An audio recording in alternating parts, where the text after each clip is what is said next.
The stars had always seemed so beautiful to Admiral Yuna. She remembered being a little girl in Busan, sitting on her grandfather's fishing boat. Looking up at the night sky, he told her that each star was a dream waiting to come true. Now, standing on the observation deck of Earth's orbital defense station, she knew the truth. The stars were full of monsters. The message had come 3 days ago. The Galactic Council, that great assembly of alien civilizations that ruled most of the known galaxy, had made a decision about Earth. Humanity had only made contact with alien life 15 years ago. They were still learning, still growing, still trying to understand their place in the universe. The Council had watched them with cold eyes and decided they were not worth keeping. Yuna read the message again on her screen. The words had not changed. The Vorath Empire needed new territory. Their population was growing too fast, and they needed planets to colonize. The Council had looked at their star maps and found a solution. Earth, a small, blue planet full of primitive beings who had barely learned to travel between their own planets. The Council voted, and humanity lost. "Admiral," said her second-in-command, a young man named Q. His face was pale. "The Vorath fleet has entered our solar system.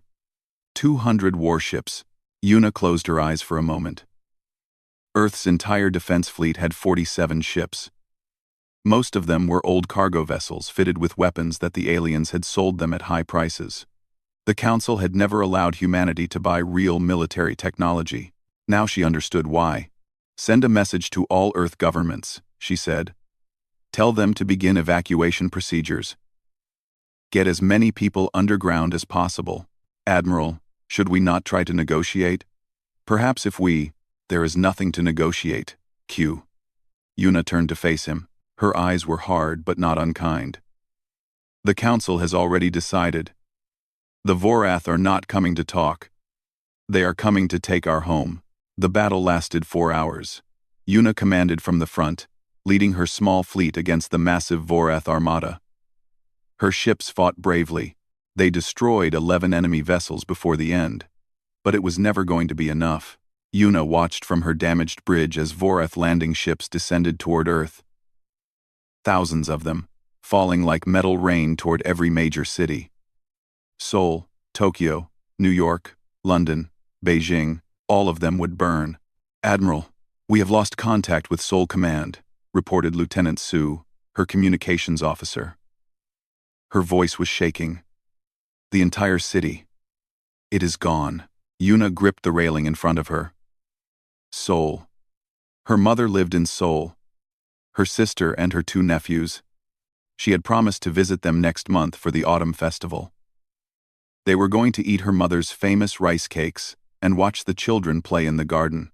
"What about the civilian shelters?" Yuna asked. "Some made it underground in time. But the Vorath are using thermal weapons. They are burning everything on the surface. The smoke. Admiral, they say the smoke is blocking out the sun." More reports came in. Mumbai was burning. Cairo was burning. Sao Paulo was burning. The Vorath were not trying to conquer Earth. They were trying to clean it. Remove the pests so they could move in. Captain Bo, the commander of the battleship Hala, appeared on Yuna's screen. His ship was badly damaged, smoke filling the bridge behind him. "Admiral, we cannot hold them. Permission to ram their command ship." "Denied," Yuna said firmly.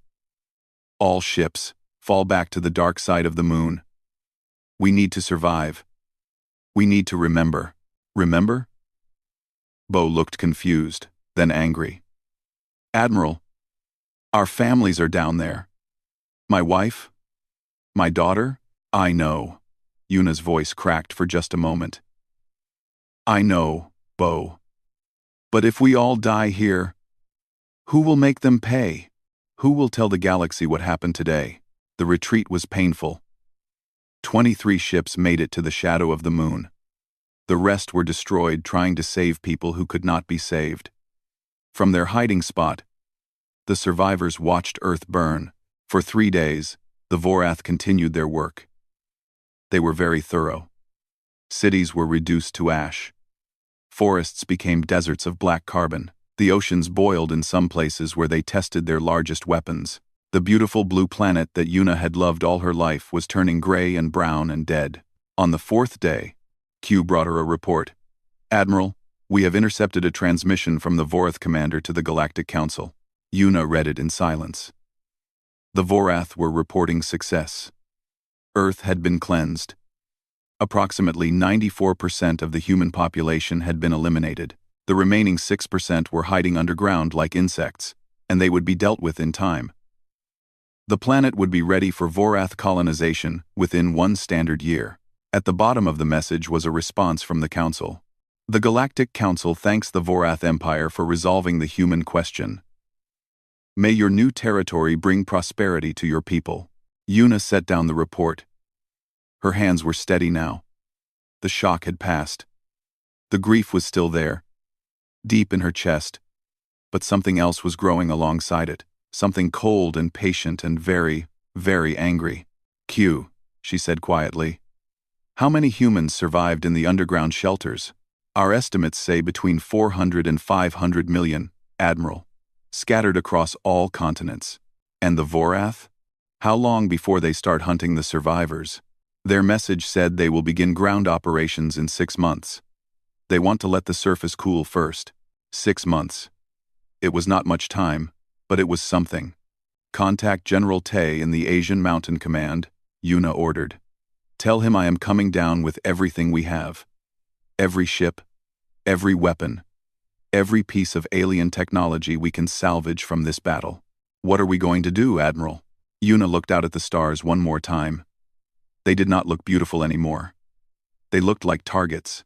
"We are going to disappear," she said. "We are going to hide. And we are going to learn. We are going to study every piece of alien technology until we understand it better than they do. And then, when they have forgotten about us, when they think we are just insects waiting to be crushed, we are going to remind the galaxy why they should have been afraid of us." Q stared at her. "Admiral, they have hundreds of worlds, thousands of ships. How can we possibly—" "They made a mistake, Q. They did not kill all of us. They left survivors who have nothing left to lose and everything to avenge. That is the most dangerous enemy in the universe." Yuna turned away from the window. "Set a course for Earth. It is time to go home and start planning our revenge." As her battered fleet moved toward the wounded planet below, Yuna made a silent promise to everyone she had lost, to her mother and sister and nephews, to the billions of humans who had died in fire and smoke. She would make the galaxy pay. Every species that had voted to sacrifice Earth. Every civilization that had looked away while her people burned. They would all learn the price of their cruelty. The stars had monsters in them. But now, Earth would create monsters of its own. 3 years passed in darkness. The surface of Earth was a wasteland of ash and ruin. The skies were gray with dust that blocked out the sun. Nothing grew there anymore. The Vorath had done their work well, and the galaxy had moved on. To the Galactic Council, the human question was answered and forgotten. They had more important things to discuss than a dead species on a burned planet. But deep beneath the mountains of Korea, in tunnels that stretched for hundreds of kilometers, humanity was very much alive. General Tay stood in the main command center of Mountain Base Alpha. He was an old soldier, 63 years old, with gray hair and scars from battles fought long before the aliens came. Around him, hundreds of workers moved through the vast underground chamber. Some were engineers, some were scientists, some were soldiers. All of them had lost everything on the surface. "General, the new reactor is online," reported Dr. Mira, the chief scientist of the base. She was a small woman with tired eyes and quick hands. "We now have enough power to run all our facilities at full capacity." "Good. What about the research teams?" "Team 7 has finished analyzing the Vorath weapon systems we recovered. Team 12 is making progress on their shield technology. And Team 3? Mira paused, a small smile crossing her face. "Team 3 has made a breakthrough on their engine design." Tay raised an eyebrow. "Show me." They walked through long corridors carved from solid rock. The walls were lined with cables and pipes, carrying power and water and air to every corner of the underground city. 20 million people lived in this base alone. There were dozens of similar bases scattered across the world, all connected by tunnels and communication networks that the Vorath could not detect. The engine laboratory was a massive chamber filled with machines that hummed with strange energy. In the center, a team of engineers gathered around a glowing device that pulsed with blue light. "General Tay," said the team leader, a young man named Jin. He had been a university student when the invasion happened. Now he was one of humanity's best engineers. "We did it. We cracked their faster-than-light technology." "Explain it to me simply," Tay said. Jin nodded eagerly. "The aliens use something called fold space engines. They bend space around their ships and jump from one point to another. We always thought their technology was too advanced for us to understand. But we were wrong." "Wrong how?" "Their engines are actually very inefficient. They waste enormous amounts of energy because they designed them thousands of years ago and never improved them." "Why would they? They had no competition." Jin pointed to the glowing device. "Our version uses the same basic principle, but we made it better. Much better." "I3? How much better?" "Their fastest ships can cross the galaxy in about 30 days. Our engine can do it in 12. Tay stared at the device. For the first time in 3 years, he felt something like hope. "You are telling me that we can build ships that are faster than anything the Council has?" "Yes, General, and that is not all." Jin brought up a holographic display. "We also improved their weapons. Their plasma cannons lose power over distance. Ours do not. Their shields can be overloaded with the right frequency. We found 23 frequencies that work. And their sensors." He smiled. "Their sensors cannot detect our new hull material. We will be invisible to them." Tay looked around the room at the young faces of the engineering team. They had lost their homes, their families, their entire world. But instead of giving up, they had taken the technology of their enemies and made it better. This was what humans did. They adapted, they improved, they survived. "How long until we can build a fleet?" Tay asked. "We already started, General. The first ship will be ready in 6 months. We are calling it the Ghost." Meanwhile, in another part of the base, Admiral Yuna was training the next generation of soldiers. The gymnasium was filled with young men and women practicing combat techniques. They moved with speed and precision that would have seemed impossible 3 years ago. "Again," Yuna commanded, and the soldiers repeated their drill. Her assistant, now Commander Q, stood beside her. "They are ready, Admiral. All 50,000 of them. They need to be more than ready. They need to be the best fighters in the galaxy. Some of the Council species have been fighting wars for millions of years." Yuna watched a young woman named Hana take down 3 opponents in seconds. "The Council species have been winning wars for millions of years. There is a difference. When you always win, you become lazy. You forget how to fight hard. You forget how to be desperate." She turned to Q. "Our soldiers have nothing but desperation. That makes them dangerous." The training continued for hours. Combat drills, weapon practice, zero-gravity exercises, tactical simulations. The soldiers learned everything Yuna could teach them about alien fighting styles and weaknesses. They studied the Vorath, the Korath, the Sylvanians, and every other species in the Council. They learned where to hit them, how to hurt them, how to kill them efficiently. One night, Tay and Yuna met in a small conference room to discuss their progress. A holographic map of the galaxy floated between them, showing the territories of the various Council species. "The Vorath control this sector," Tay said, pointing to a cluster of stars.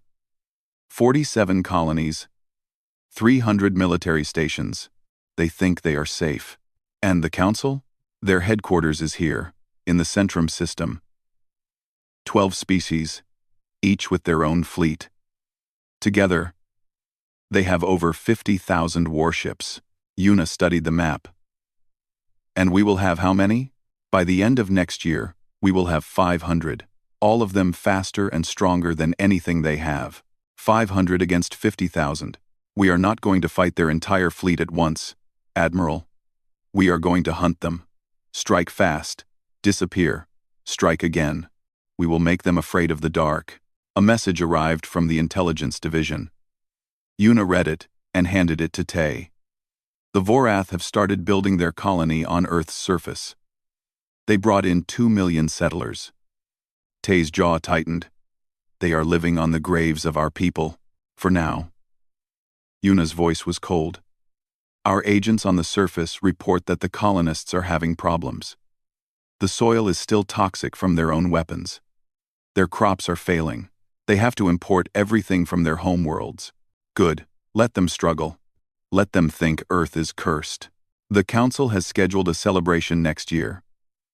The 10th anniversary of Earth's conquest. All 12 member species will send representatives to the Vorath colony to celebrate their victory. Tay and Yuna looked at each other. The same thought crossed both their minds.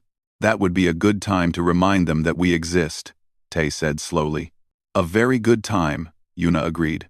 The preparations accelerated. Engineers worked day and night to build more ships. Scientists developed new weapons and better shields. Soldiers trained until they could fight in their sleep. The underground cities of Earth became factories of war, producing everything humanity needed for revenge. And above them, on the surface, the Vorath colonists looked up at the gray sky and wondered why they felt so uneasy. The planet was empty. The humans were dead. There was nothing to fear. But sometimes, late at night, the colonists reported strange lights in the mountains. Flashes of blue that disappeared before anyone could investigate. The Vorath government dismissed these reports as imagination. The mountains were empty. There was nothing alive there. They were very wrong. In the depths of Mountain Base Alpha, the first human warship was taking shape. It was beautiful and terrible. A vessel designed for one purpose: to bring death to those who had tried to destroy humanity. Commander Hana, the young woman who had impressed Yuna with her fighting skills, had been chosen as its captain. Remember, Yuna told her on the day of her appointment, we are not going to war for glory or territory. We are going to war for justice. Every alien who voted to kill our people, every civilization that looked away while we burned, they will all face judgment. Hana saluted. I understand, Admiral. When do we begin? Yuna looked at the ship rising in the construction bay. In 1 year, they would have a fleet. In 1 year, the galaxy would learn that humanity had not died. In 1 year, the silence would end. Soon, she said. Very soon. The Vorath colony of New Dawn had been celebrating all week. The 10th anniversary of Earth's conquest was a major holiday for the Empire. Banners hung from every building. Music played in the streets.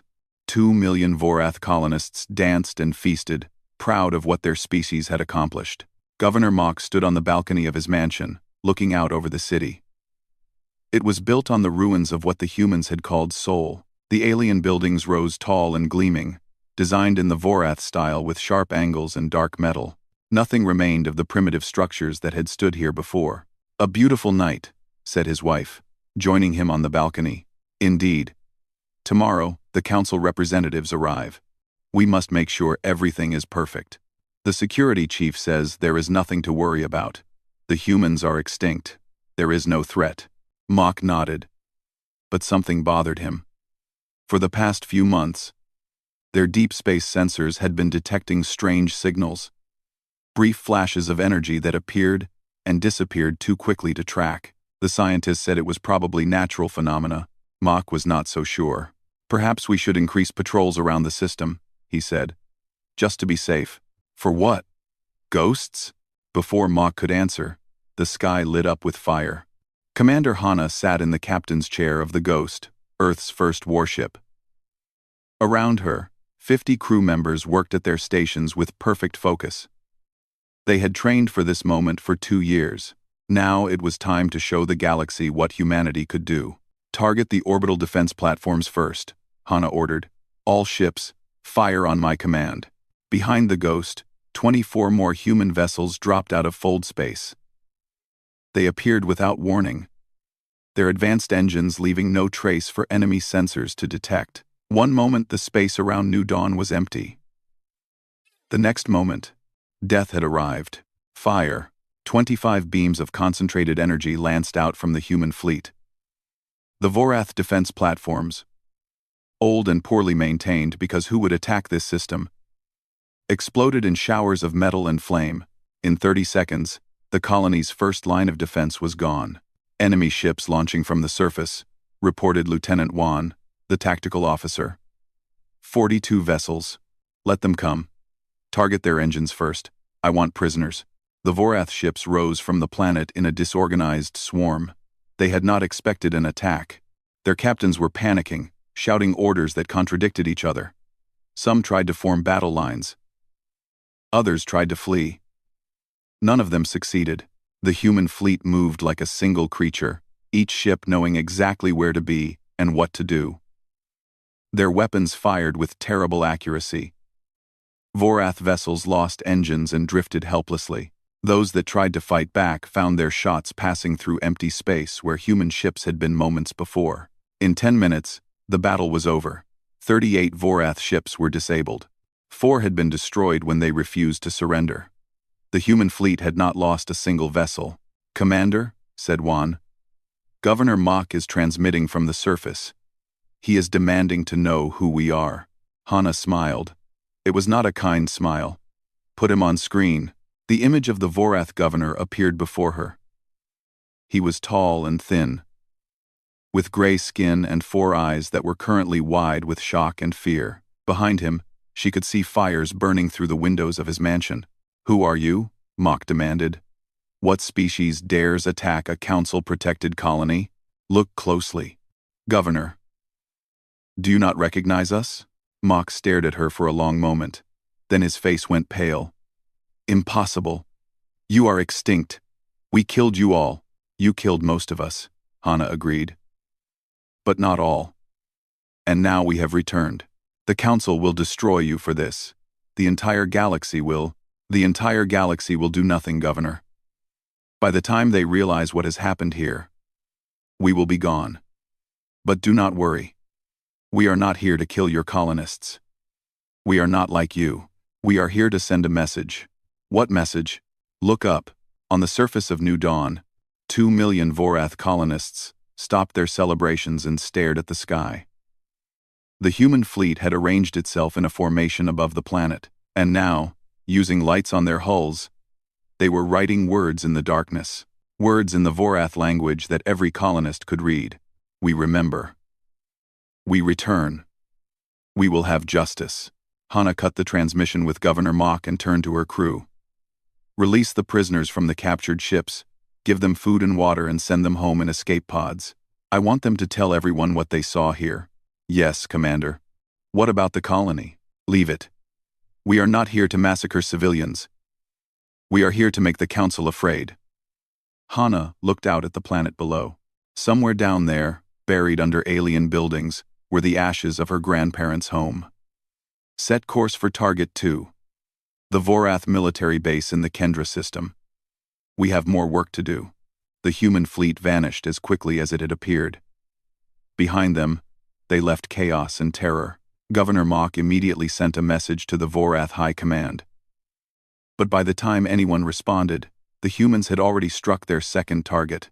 The Kendra base was a major military installation with 5,000 soldiers and 200 warships. The humans hit it at dawn. Local time. When half the garrison was still sleeping, they destroyed the command center, the communications array, and the main weapons depot. Then they disappeared again, leaving the Vorath scrambling to understand what had happened. Over the next 3 months, the human fleet struck 47 targets across Vorath space. Military bases, supply convoys, sensor stations, shipyards. Each attack was surgical and precise. The humans took what they needed, destroyed what they could not take, and vanished before reinforcements could arrive. The Vorath High Command was in chaos. They could not predict where the humans would strike next. Their sensors could not detect the enemy ships. Their weapons could not hit them. Every time they thought they had trapped the human fleet, It slipped away through fold space faster than any vessel in the galaxy. "How is this possible?" demanded Admiral Vec, the Vorath's supreme commander, at an emergency meeting. "They were primitives. They had barely discovered space travel when we conquered them." "Perhaps we underestimated them," suggested one of his officers nervously. "Underestimated them? They were insects. We burned their planet and killed billions of them. How did they build a fleet that can defeat our best ships?" No one had an answer. Meanwhile, the news spread across the galaxy. The humans were alive. The humans had ships. The humans were attacking the Vorath Empire. At first, the other council species laughed. Surely the mighty Vorath could handle a few survivors from a dead world. But as the attacks continued and the Vorath losses mounted, the laughter stopped. The Galactic Council held an emergency session. Representatives from all 12 member species gathered in the Great Chamber to discuss the human threat. "This is a Vorath problem," declared the Sylvanian ambassador, a being of living crystal. "They conquered Earth. Let them deal with the consequences." "The humans attacked a council-celebrated event," argued the Vorath representative. "This is an attack on the council itself. Perhaps we should have considered that before we voted to sacrifice them." The debate went on for hours. Some species wanted to send help to the Vorath. Others wanted to stay neutral. A few quietly wondered if they should try to make peace with the humans before they became targets themselves. In the end, the council decided to do nothing. The humans were surely just a small group of survivors with limited resources. They would run out of ships and weapons eventually. The Vorath would crush them in time. It was a decision they would deeply regret. Back on Earth, in the underground command center, Admiral Yuna watched the council meeting through intercepted transmissions. She smiled as she listened to the aliens argue.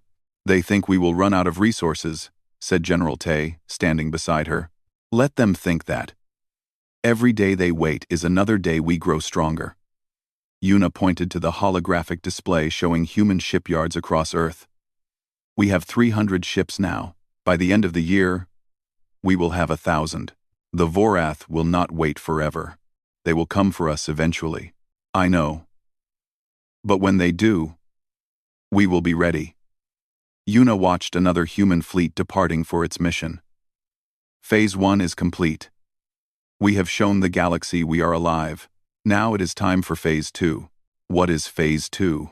We make them understand that there is nowhere in the galaxy they can hide from us. We are not just fighting for survival anymore, General. We are fighting to change the order of things. The Council has ruled the galaxy for 10,000 years. It is time for that to end. The awakening had begun. And soon, the entire galaxy would tremble. Captain Day had been a fisherman before the invasion. He remembered the simple joy of sailing his small boat on the East Sea, pulling nets full of silver fish from the dark water. That life was gone now. His boat was ash. His village was ash. His wife and young son were ash. Everything he had loved had been taken from him on the day the Vorath came. Now he stood on the bridge of the Vengeance, the largest warship in Earth's fleet. Around him, 500 human vessels moved in perfect formation through the void between stars. They were heading for the Centrum System, the heart of the Galactic Council's power.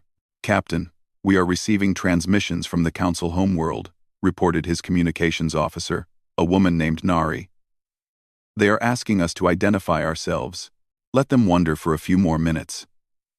Day looked at the tactical display. The Council had gathered a massive defensive fleet around their capital. Over 8,000 warships from 12 different species, all working together for the first time in centuries. They were afraid. "Good. Tell Admiral Yuna we are in position." The human armada had been built in secret over the past 2 years, while Commander Hana and her strike fleet kept the Vorath busy with raids and ambushes. The shipyards of Earth had been working day and night. Every resource, every ounce of metal, every drop of fuel had gone into building this force. 500 ships might seem small compared to the Council's thousands, but every human vessel was faster, stronger, and more advanced than anything the aliens had. Admiral Yuna's voice came through the fleet-wide channel. "All ships, this is Admiral Yuna. Today we bring justice to those who tried to destroy us. 10 years ago, the Council voted to sacrifice Earth to the Vorath Empire. 12 species agreed that humanity should die. Billions of our people were burned alive so that aliens could take our home. Today, we remind them of that vote. The human fleet dropped out of fold space, directly in front of the Council Defense Force. The aliens had expected them to emerge at the edge of the system, where their sensors had been watching. Instead, the humans appeared in the middle of their formation, impossibly close, their weapons already charging. "What sorcery is this?" screamed the Sylvanian admiral over the open channel. "How did they—" His ship exploded before he could finish the sentence. The Battle of Centrum was nothing like what the Council expected. They had practiced fighting in organized lines, exchanging fire across vast distances while commanders gave careful orders. The humans fought like nothing they had seen before. They moved constantly, never staying in one place long enough to be targeted. They struck at weak points and vanished before retaliation could come. They used the Council's own ships as shields, forcing the aliens to hold their fire or risk hitting their allies. Captain Day guided the Vengeance through the chaos with cold precision. He had studied every Council species, learned their tactics, memorized their weaknesses. The Vorath were aggressive but predictable. The Sylvanians relied too heavily on their shields. The Korath were slow to react to changing situations. Each enemy fell to the strategy designed specifically to defeat them. "Korath battle group on our port side," called out his tactical officer, June. "They are trying to surround us. Let them try. All batteries, focus fire on their flagship. Kill the head, and the body will fall." The Vengeance turned and unleashed its weapons. Unlike alien plasma cannons that scattered over distance, human weapons used focused particle beams that hit with full power, regardless of range. The Korath flagship's shields held for exactly 3 seconds before collapsing. Another 2 seconds, and the ship broke apart. Without their flagship, the Korath formation fell into confusion. Some ships tried to retreat, others kept attacking without coordination. The human vessels picked them apart, one by one. Across the battlefield, similar scenes played out.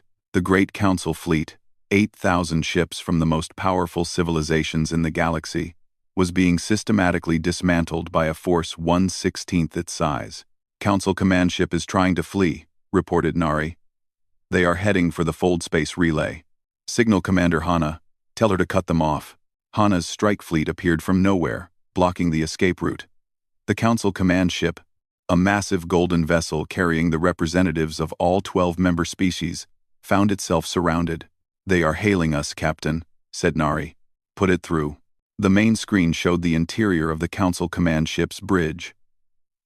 The 12 species ambassadors were gathered there, their faces showing various expressions of fear and disbelief. The Vorath representative was bleeding from a wound on his head. The Sylvanian's crystal body had several cracks. They all looked like they had expected to watch a celebration, and instead found themselves in a nightmare. "Human vessel," said the Council Prime, an ancient being whose species had led the Council for 3,000 years. "We demand to know the meaning of this attack." "You demand nothing," Day replied calmly. "Your time for making demands ended when you voted to exterminate my species. That was a difficult decision made for the greater good of the greater good?" Day's voice remained steady, but his eyes were burning. "You sacrificed billions of innocent beings because the Vorath wanted our planet. You called us primitives. You said we were not worth saving, and then you held celebrations on our graves." The Council Prime tried to speak, but Day continued. "I had a son. His name was Jun. He was 7 years old when your allies burned our village. He was afraid of the dark. So my wife always left a light on in his room at night. When the Vorath ships came, he was probably sleeping. He never woke up, he just burned." Day paused, letting the words sink in. "Multiply that story by 8 billion, and you will understand why we are here." "What do you want?" asked the Sylvanian ambassador, his crystal voice cracking with fear. "Territory? Resources? We can negotiate. We do not want your territory. We do not want your resources. We want you to understand something very simple." Day leaned forward. You are not the rulers of this galaxy anymore. You are not the judges of which species deserves to live or die. From this day forward, you will answer to us. This is outrageous. You cannot. We can. And we will. Day looked at each alien face on the screen.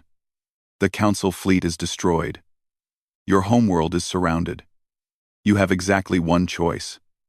Surrender unconditionally, or watch everything you have built burn the way you burned our world.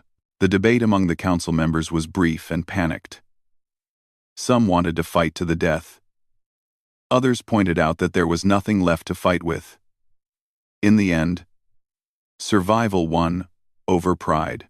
We surrender, said the Council Prime, the words coming out like poison. What are your terms? Admiral Yuna will deliver our terms in person. Prepare to receive her ship. And remember, if anything happens to her, we will not stop with your fleet. We will burn every Council world until nothing remains but ash and memory. The transmission ended. Day sat back in his chair, suddenly feeling very tired.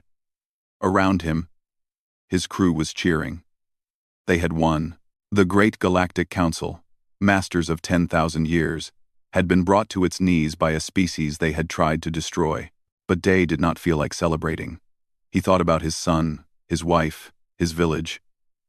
He thought about the billions who had died and would never see this day. Victory did not bring them back. Nothing would bring them back. Commander Hana's face appeared on a side screen. Captain, the remaining enemy ships are surrendering across the system. It is over. Not over, Day said quietly. Just beginning. We have won the battle. Now we need to win the peace. What do you mean? We could destroy them. Every Council species, every alien civilization that voted against us. We have the power now. We could burn the galaxy clean and start over. Day watched the Council command ship floating helplessly in space.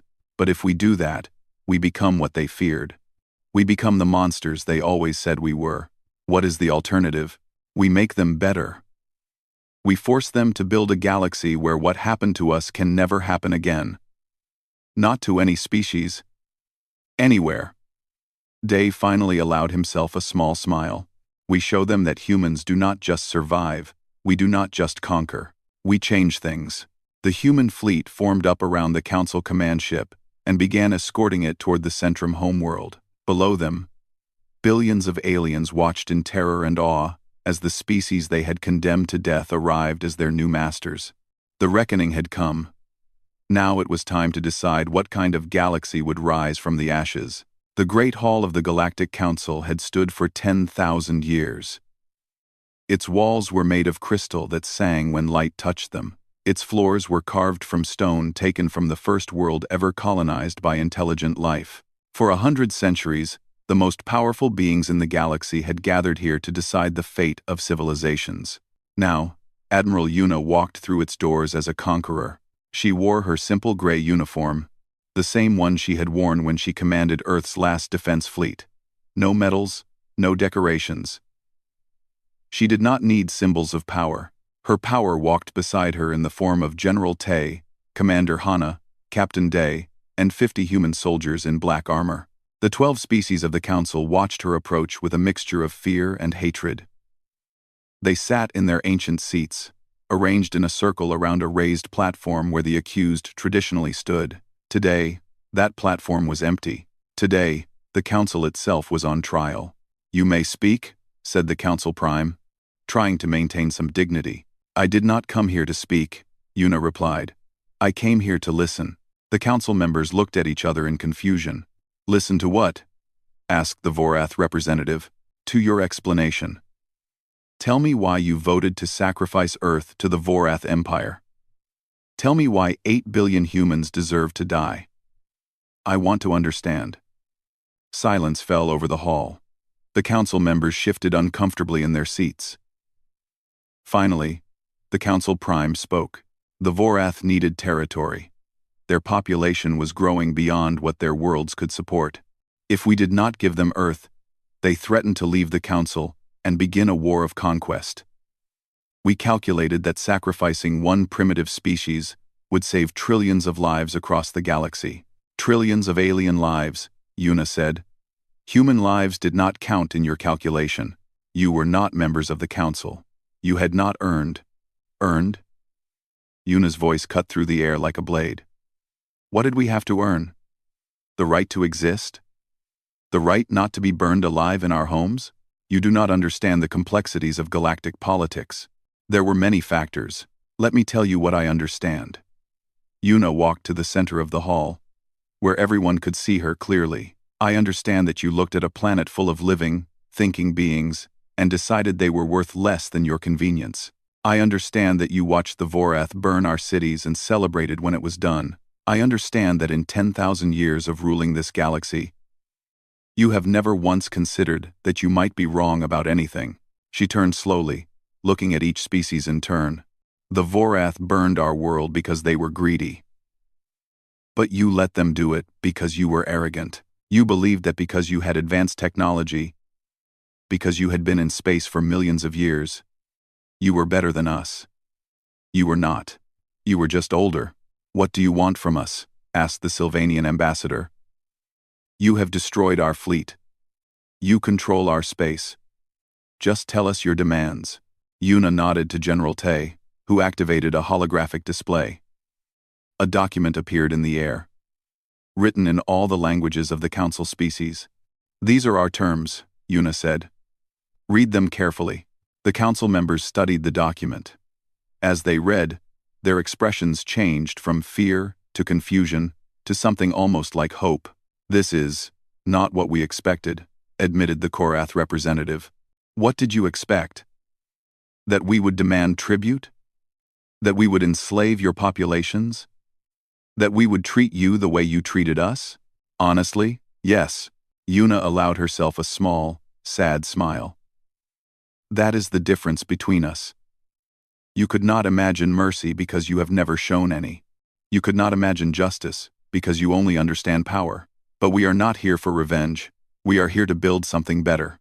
The terms were simple but revolutionary.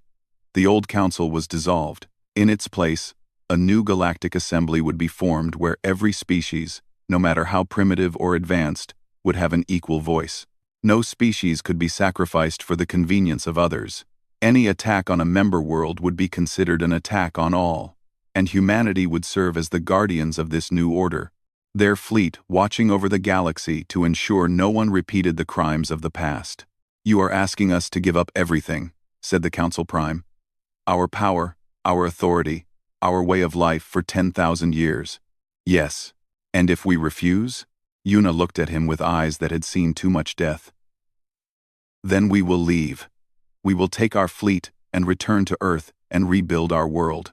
But before we go, we will broadcast every recording we have of what you did to us. Every image of burning cities, every transmission where you celebrated our destruction, every piece of evidence that shows the galaxy what kind of leaders you really are. And then we will wait. Wait for what? For the other species. The ones you have bullied and threatened and exploited for centuries. The ones who are not strong enough to fight you alone but might find courage when they see that you can be beaten. Yuna gestured at the destroyed fleet, visible through the crystal walls. You think we are your only problem? We are just the first. If you refuse our terms, others will rise. Maybe not today, maybe not tomorrow, but eventually. And they may not be as merciful as we are. The council members looked at each other. They saw the truth in her words. For 10,000 years, they had ruled through fear and force. Now that their force was broken, the fear would fade. Every species they had ever wronged would remember. Every world they had ever threatened would start to think about payback. We need time to consider, the Council Prime said weakly. You have 1 hour. The humans withdrew to a side chamber while the council debated. General Tay stood by the window, watching the human fleet hold position around the planet. They will accept, he said. They have no choice. I know, Yuna replied.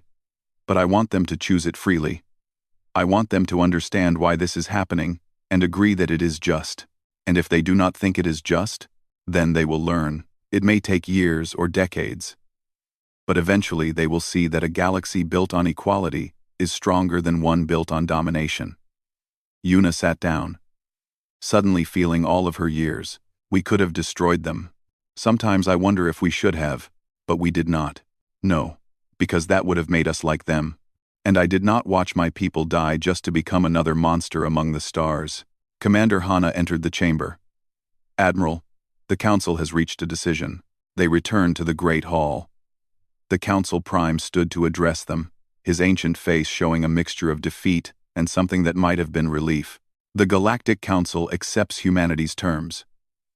We will dissolve the old order and help build the new Galactic Assembly. We will submit to human oversight until the new system is stable, and we will. He paused, the words obviously painful.